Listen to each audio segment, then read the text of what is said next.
Estamos de volta com o Jornal Toda Hora, agora são 20 horas. Começo falando do ministro do Supremo Tribunal Federal, Alexandre de Moraes, que negou a devolução do passaporte de Jair Bolsonaro. O ex-presidente pretendia ir à posse de Donald Trump nos Estados Unidos. Moraes não atendeu à solicitação de devolução do passaporte do ex-presidente Jair Bolsonaro para que ele pudesse ir aos Estados Unidos. A defesa solicitou o documento para que Bolsonaro fosse participar da posse do presidente eleito Donald Trump. Essa foi a quarta vez que o Supremo negou a restituição do documento. Segundo a avaliação, Bolsonaro não apresentou o convite formal para a posse de Trump. A decisão reforça que, desde que o passaporte foi retido, não houve alteração que justificasse a suspensão da medida, e diz ainda que Bolsonaro continua dando indícios de que pode tentar fugir do país. Moraes cita ainda que, logo após o indiciamento, Bolsonaro cogitou, em entrevista a um jornal, fugir e pedir asilo político em outro país para evitar uma eventual responsabilização no Brasil. O passaporte foi apreendido pela Polícia Federal em fevereiro do ano passado, por conta do avanço das investigações sobre uma suposta tentativa de golpe de Estado. O caso está sob análise da Procuradoria-Geral da República, que também se manifestou contra a devolução do documento. A Corregedoria da Polícia Militar de São Paulo informou hoje que um PM foi quem matou um empresário diretor do PCC no aeroporto de Guarulhos. Uma grande operação foi realizada hoje para prender outros 14 policiais que estariam envolvidos no crime. Entre os alvos da operação, foi preso um PM identificado como o autor dos disparos que mataram Vinícius Gritzbach, delator executado em novembro passado na saída do Aeroporto Internacional de São Paulo, em Guarulhos, na Grande São Paulo. O suspeito é um cabo da ativa da PM. Em delação premiada feita com o Ministério Público de São Paulo, o empresário do ramo imobiliário, acusado de envolvimento em esquemas de lavagem de dinheiro e em um duplo homicídio, entregou o nome de pessoas ligadas ao PCC e acusou policiais de corrupção e de fazerem lavagem de dinheiro para a facção criminosa batizada de Prodotes. A operação também tem como objetivo cumprir 7 mandados de busca e apreensão em endereços na capital paulista e na Grande São Paulo. A investigação da Corregedoria que levou à prisão do suspeito de matar Vinícius Gritzbach começou antes do crime no aeroporto.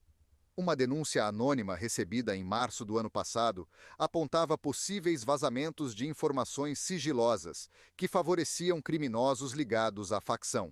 O objetivo era evitar prisões e prejuízos financeiros do grupo criminoso. A apuração inicial evoluiu para um inquérito policial militar instaurado em outubro. Segundo a Corregedoria, informações estratégicas eram vazadas por policiais militares da ativa e da reserva.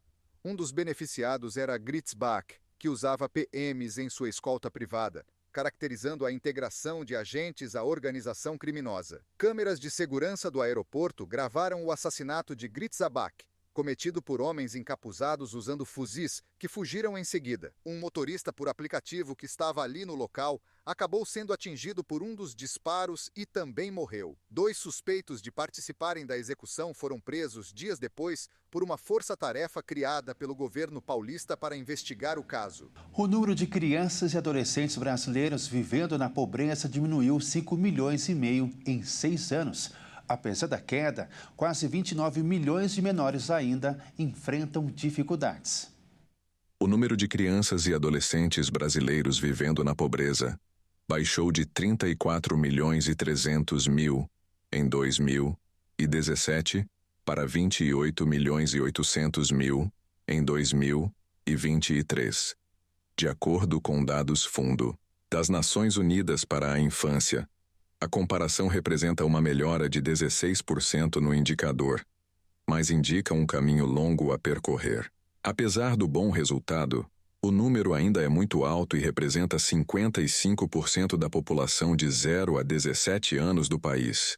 Ou seja, mais da metade dos jovens brasileiros ainda vivem o que o UNICEF considera a pobreza em suas múltiplas dimensões. O levantamento usa dados da Pesquisa Nacional por Amostra de Domicílios, a PNAD contínua, do IBGE, e ultrapassa o critério apenas da renda familiar.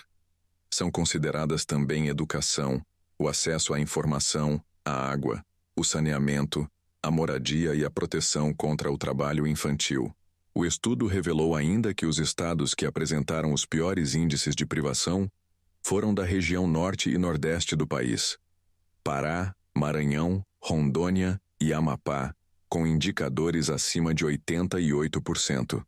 Já São Paulo e Distrito Federal estão entre as unidades da federação com as melhores porcentagens do país, com pouco mais de 30%. O Jornal da Hora fica por aqui e você confere mais notícias às 21 horas. Te espero.